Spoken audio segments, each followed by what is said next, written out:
It was a dark and stormy morning, and I got up out of bed just like any other morning.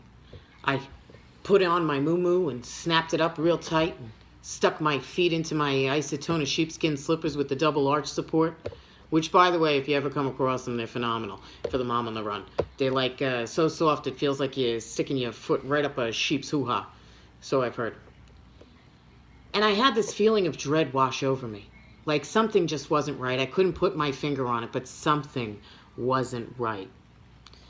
But I continued on with my morning routine. I scurried across the hall into the bathroom, splashed some cold water on my face, and stared at myself in the mirror for about 5 seconds too long, wondering, like I always do, if my life would be any different had I only not done what I did that time for a Klondike bar. Then all of a sudden, I was again snapped back into this feeling of dread. Something came over me. Something wasn't right. What was it? What could it be? And I tried to calm myself down.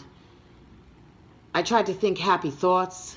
I told myself, well, you know, you haven't even had your coffee yet, and you fell asleep with your Spanx on, wrapped up so tight that your toes turned purple and your belly button whistled every time you turned. And then I heard it. Thump, thump, thump. It was on the other side of the door.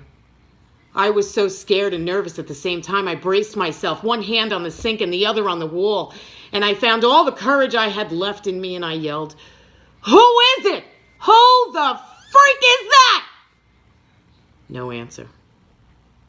And I heard it again.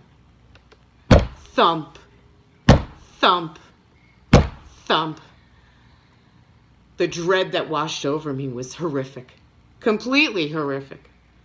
And I grabbed the last ounce of courage I had inside and I reached my freakishly small hand towards the doorknob and I started to twist. Creak. And I opened the door just a little, and as I opened it even more, I felt as though there was something horrible on the other side, and all of a sudden I heard it. "Ma'am, the store is closing in 5 minutes. Your husband and kids are waiting in the car." That's the last time I ever try out a mattress before I buy it again.